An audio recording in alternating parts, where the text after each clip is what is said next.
Praise the lord.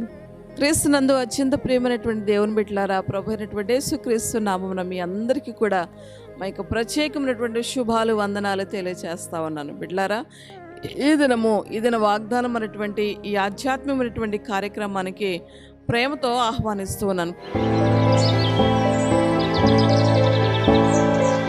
ప్రతిరోజు మేము అందించేటువంటి ఈ ఆధ్యాత్మిక కార్యక్రమాన్ని ఎవరైతే వింటున్నారో, ఈ మాటలు మీకు ఆశీర్వాదకరంగా ఉన్నట్లయితే, ఈ యొక్క మినిస్ట్రీ ద్వారా అందించబడుతున్నటువంటి ఈ మాటలు మీకు నచ్చినట్లయితే, మీకు దీవెనకరంగా ఆశీర్వాదకరంగా ఉన్నట్లయితే లైక్ చేయండి, షేర్ చేయండి, సబ్స్క్రైబ్ చేసుకోండి. ఈ విషయాలు మీకు నచ్చినట్లయితే మీ స్నేహితులకు కూడా ఈ విషయాలు మీరు తెలియపరచండి. మా మినిస్ట్రీని పరిచయం చేయండి, వారు కూడా మీలాగా దీవించబడతారు. దేవుడు మిమ్మల్ని అందరినీ దీవించినారు. ప్రియులారా, ఈ దినము దేవుడు మన కొరకు ఏ మాట సిద్ధపరిచి ఉన్నాడో ఒక శ్రేష్టమైన మాటను మనం చదువుకున్నారండి. దేవుని యొక్క పరిశుద్ధ బైబిల్ గ్రంథాల నుంచి ఒక ఉన్నతమైన ఒక శ్రేష్టమైన మాట మనం చదువుకుందాం. ఇర్మియా గ్రంథము 17వ అధ్యాయము 14వ వచనాన్ని మనం చదువుదాం. నీవు నన్ను స్వస్థపరచుము, నేను స్వస్థత నొందుదును. చూడండి ప్రియులారా, ఈ మాట ఎంత శ్రేష్టంగా ఉన్నదో చూడండి.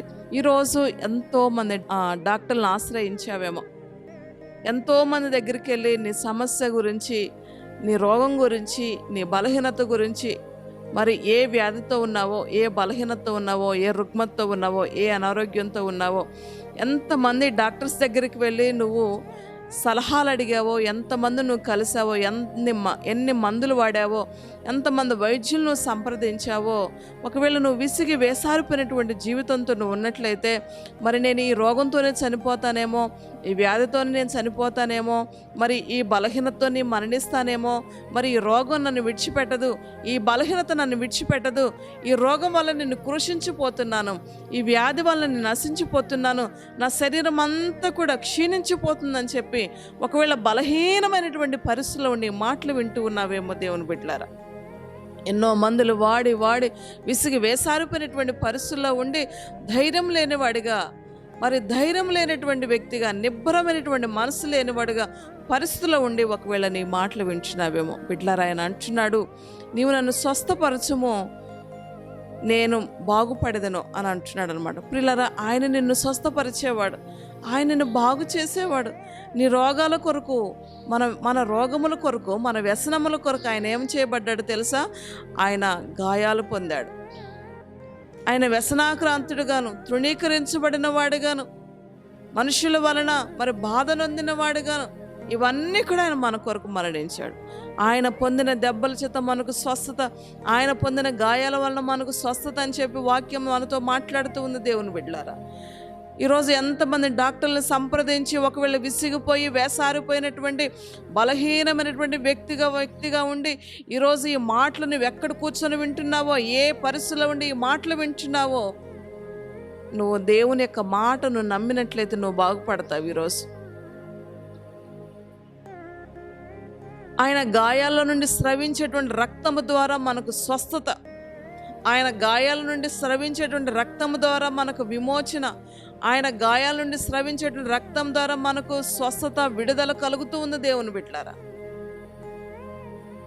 ప్రియులారా, ఈరోజు ఒకవేళ నీకున్నటువంటి రోగం చేత, నీకున్న బలహీనత చేత, నీకున్న బంధకాల చేత, నీకున్నటువంటి అనారోగ్యం చేత, మరి ఎన్నో హాస్పిటల్ తిరిగి విసిగిపోయి వేసారిపోయినటువంటి పరిస్థితిలో గుండె ధైర్యం లేనివాడిగా, చెదిరిపోయినటువంటి మనసుతో, మరి అలసిపోయినటువంటి వ్యక్తిగా, మరి నీరసిల్లినటువంటి వ్యక్తిగా నువ్వు ఉండి మాటలు వింటున్నావేమో.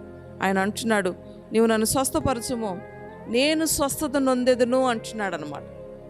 నువ్వు నన్ను స్వస్థపరిస్తే నేను బాగుపడతా అన్నట్టుగా ఇక్కడ అన్నమాట.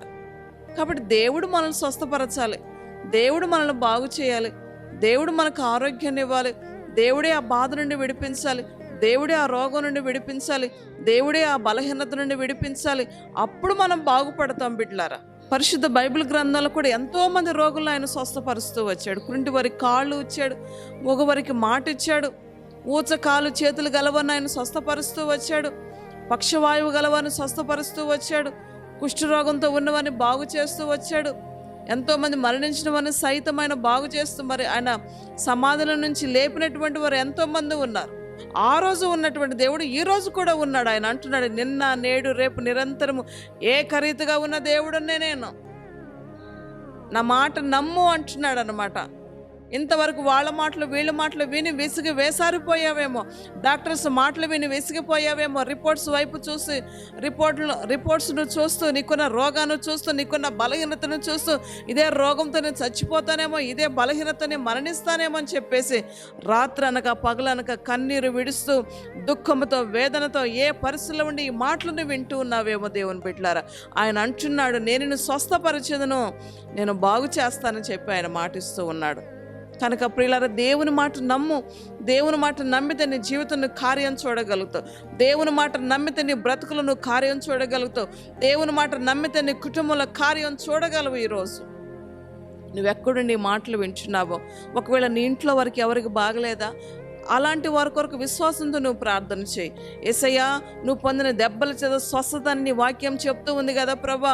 పలానా వ్యక్తి పలానా వ్యాధితో బాధపడుతున్నాడయ్యా, పలానా వ్యక్తి పలానా డిసీజ్తో ఉన్నాడు ప్రభా. విశ్వాసంతో ప్రార్థన చేస్తున్నాను, నా ప్రార్థన ద్వారానైనా ఆ బిడ్డని మీరు స్వస్థపరచండి, ఆరోగ్యాన్ని ఇవ్వండి, నెమ్మది ఇవ్వండి ప్రభా అని విశ్వాసంతో ప్రార్థన చేసే నీ విశ్వాసపూరితమైనటువంటి ప్రార్థన దేవుడు ఆలకించి స్వస్థపరిచి ఎదుటి వారికి ఆరోగ్యాన్ని కలగ చేస్తాడు. ఎందుకో తెలుసా, నీ ప్రార్థన వ్యర్థంగా పోదనమాట. నువ్వు కనిపెట్టి నీ విశ్వాసంతో ప్రార్థన చేసే నిన్ను బట్టి ఎదుటి వారిని దేవుడు బాగు చేస్తాడు. అయ్యా, ఈ లోకంలో ఎవ్వరు నన్ను స్వస్థపరచలేరు, ఈ లోకంలో ఏ మనుషుడు నన్ను బాగు చేయలేడు, ఈ లోకంలో ఏ డాక్టర్లు నన్ను బాగు చేయలేరు, కానీ నీవు స్వస్థపరిస్తే నేను బాగుపడతాను. కనుక ఈ మాట నమ్ము, విశ్వాసంతో నీ హృదయంలో స్వీకరించు. దేవుడిటి మాటలు దీవించునుగాక. ఆమేన్. ప్రార్థన చేసుకుందాం. మహాపరిశుద్ధుడు అయిన మా తండ్రి, ఘనుడమైన మా రక్షకానికి వందనాలు చెల్లిస్తున్నాను నాయన. ఈ దినం ఎవరైతే ఈ మాటలు విన్నారో ప్రభువా, ఎవరు బలహీనులుగా ఉంటున్నారో, ఎవరు రోగులుగా ఉంటున్నారో, ఎవరు ఏ వ్యాధితో ఏ రోగంతో బాధపడుతున్నారో తండ్రి, ఎలాంటి నాయన పరిస్థితుల్లో ఉండేవారు అయ్యా నాయన గుండె బరువెక్కిన మనసుతో ఉండి ఈ మాటలు వింటున్నారు. పరిశుద్ధాత్మడ మీరు స్వస్థపరచమని వేడుకుంటున్నారు, పరిశుద్ధాత్మడ మీరు ముట్టుమని వేడుకుంటున్నారు, పరిశుద్ధాత్మడ మీరు బాగు చేయమని వేడుకుంటున్నాను. నీ గాయపడిన హస్తాన్ని చాపండి నాయన, నీ కనికరం కలిగిన హస్తాన్ని చాపండి నాయన. పరిశుద్ధాత్ముడ మీరు ముట్టండి ప్రభువా, నీకు వందనాలు. మీరే బాగు చేయమని వేడుకోండి. నీ హస్తాన్ని చాపి వారిని ముట్టండి ప్రభువా. మంచి ఆరోగ్యాన్ని దయచేతండి, సజీవులుగా నిలబెట్టండి ప్రభువా, నీకు వందనాలు. వారి ద్వారా నీ నామం మహింపరచబడాలి, వారి కుటుంబాల ద్వారా నీ నామం మహింపరచబడాలి ప్రభువా. నీవే అట్టి కార్యాన్ని జరిగించి మీ నామానికి మహిమ తెచ్చుకోమని యేసు పరిశుద్ధ నామాన్ని బట్టి ప్రార్థించి స్తుతించి అడిగి వేడుకొంచున్నాను తండ్రి. ఆమేన్.